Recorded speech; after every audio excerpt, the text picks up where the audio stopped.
Student, good morning. बच्चों, कल हमने जो चैप्टर पढ़ा था उसका पेज नंबर 60 और 61 कंप्लीट कर चुके थे। हमारा चैप्टर था जंगल में एंटरटेनमेंट। जंगल में एक चंपू बंदर ने साइबर कैफ़े खोला और उस साइबर कैफ़े में सभी जानवर आकर अपने मनोरंजन करने लगे। इस तरीके से जब उसका साइबर कैफ़े अच्छा चलने लगा तो बंदर को काफ़ी कमाई होने लगी। ये देखकर जो सियार था उसको जलन होने लगी और उसने एक उपाय सोचा। वो उपाय क्या सोचा उसने जंगल के जो राजा शेर था उसको बुलाया कि आप भी उसके कैफ़े में जाकर ये मनोरंजन करें। वह जानता था कि जब जंगल का राजा शेर जाएगा तो वहाँ पर कोई और जानवर नहीं जा सकता और उसको बहुत नुकसान होगा और जंगल के राजा से वो पैसे भी नहीं ले सकता।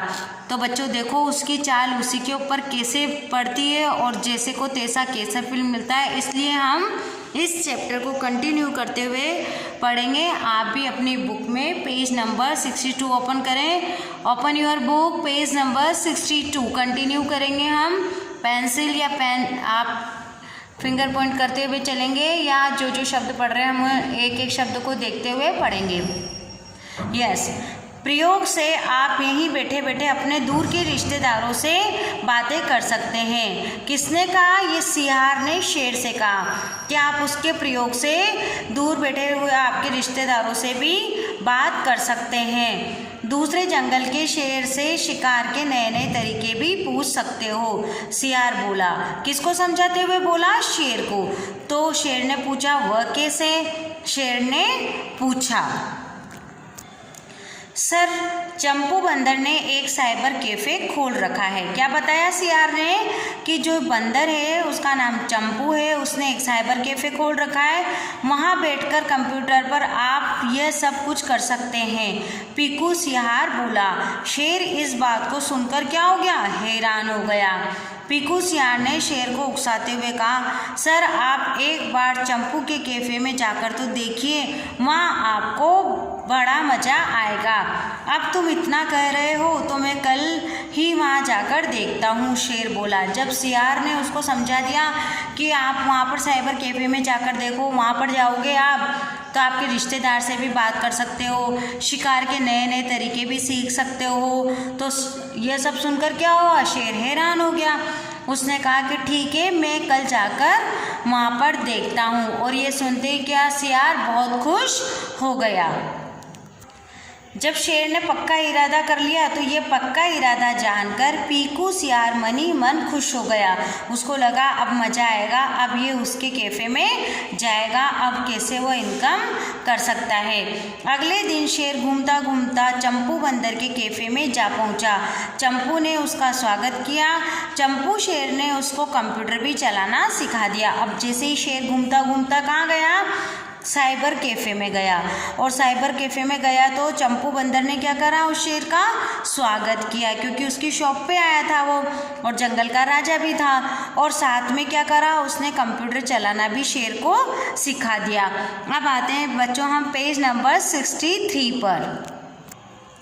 शेर ने अपने साथियों के साथ खूब चैटिंग की। चैटिंग का मतलब जानते हैं ना आप? बहुत सारी बातें करी, जैसे आप व्हाट्सएप पे करते हैं, फ़ोन पे करते हैं। उसने कई नए मित्र भी बनाए और साथ में उसको मित्र भी मिल गए बहुत सारे।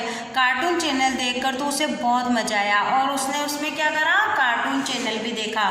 इस तरीके से उसको कैफ़े में जाने का चस्का लग गया। वह रोज़ाना 2 या 3 घंटे कैफ़े में बिताने लगा। वह जंगल का राजा था, इसलिए चंपू उससे पैसे भी नहीं मांगने सकता था और उससे पैसे मांगने की भी हिम्मत नहीं हुई। चंपू को घाटा हो रहा था। अब क्या हुआ बच्चों? शेर कंटिन्यू आने लगा, वो कार्टून चैनल देखने लगा, अपने फ्रेंड से बातें करने लगा, उसने अपने रिश्तेदारों से भी बातें करी। तो इस तरीके से उसको वहाँ डेली इंटरेस्ट होने लगा, वो जाने लगा। और उसके डर के मारे क्या हुआ? बहुत सारे छोटे मोटे जानवर भी नहीं आए तो उसको इनकम भी नहीं हो रही थी चंपू बंदर को, और वो शेर से भी पैसे नहीं मांग सकता था। तो उसको क्या हुआ? घाटा हो रहा था। शेर के कैफ़े में आने से चंपू को एक तरफ तो परेशानी हो रही थी। जब तक कैफ़े में शेर रहता तब तक अन्य छोटे मोटे जानवर भी कैफ़े में नहीं आते थे। इससे क्या हुआ, चंपू को दोहरी हानि हो रही थी। पीकू सियार मन ही मन खुश हो रहा था क्योंकि वह तो यही चाहता था। और जो बुरे व्यक्ति रहते हैं, जो दूसरे का बुरा चाहते हैं, वो तो क्या होता है, दूसरे को दुखी देखकर क्या होता है बच्चों, खुश होते हैं।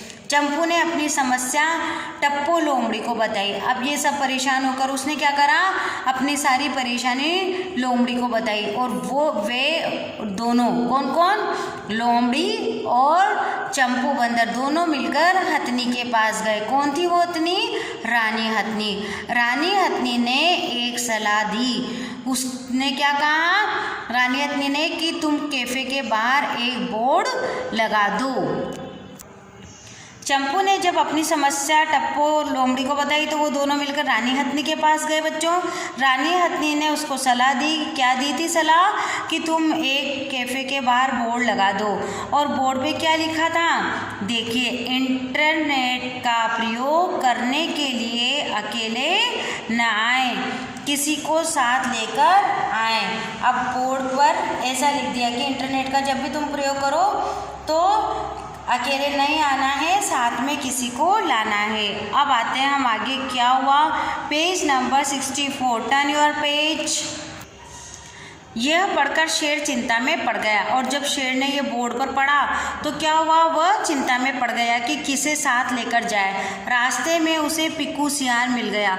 शेर ने उसे साथ चलने के लिए कहा, वह मना नहीं कर सका। और क्या हुआ, फिर रास्ते में उसे पीकू सियार मिल गया और वो मना नहीं कर सका। दोनों मिलकर कैफ़े पहुँचे। शेर तो चैटिंग में मस्त हो गया और पीकू बैठा बैठा बोर होता रहा। उसके कारोबार का भी नुकसान हो रहा था। चंपू ने क्या करा, हिम्मत करके पीकू से कैफ़े के फीस के पैसे भी मांग लिए। उसे पैसे भी देने पड़े। अब बच्चों उसी का जाल था बिछाया हुआ और उसी जाल में वो उलझ गया। कैसे उलझ गया, कि जब बोर्ड देखा उसने, शेर ने, तो उसने सोचा मैं किसको लेके जाऊं, तो वो सियार को लेके चला गया। अब सियार को ले जाने के बाद जब भी शेर वहाँ 2-3 घंटे बैठता तो वो तो बोर होता रहता और शेर क्या करता, चैटिंग में मस्त हो जाता। उसके साथ उसका कारोबार भी ठप हो रहा था। किसका, सियार का। और साथ में क्या करा, चंपू बंदर ने हिम्मत करके उससे कैफ़े में आने के पैसे भी मांग लिए। किससे मांगे, सियार से। तो उसे मजबूरन में पैसे भी देने पड़ रहे थे। अब तो रोजाना यही सिलसिला चल पड़ा। शेर पीकू को साथ लेकर कैफ़े में आ धमकता। पीकू को रोज अपने पास से पैसे देने पड़ रहे थे, साथ ही उसका काम धंधा भी चौपट हो रहा था। अब वह बुरी तरह फंस चुका था। वह शेर से दुश्मनी भी मोल नहीं ले सकता था और उधर चंपू की कमाई भी बढ़ती जा रही थी। अब अगर वो क्या करता, सियार अगर शेर को मना करता तो वो उससे दुश्मनी होती, तो उसका तो दुगना नुकसान हो गया। उसे ज़बरदस्ती आना भी पड़ रहा, बोर भी होना पड़ रहा, पैसे भी देने पड़ रहे और अपनी कमाई भी ठप हो रही।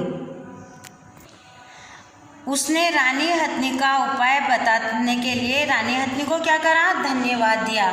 जब उसकी कमाई दुगनी हो रही थी, किसकी, चंपू बंदर की, तो उसने रानी हथनी को ये उपाय बताने के लिए धन्यवाद दिया। क्योंकि इससे क्या हुआ, चंपू बंदर को उस बैठे बैठे कमाई भी होती रही और जो उसके साथ बुरा कर रहा था उसका भी बुरा हुआ।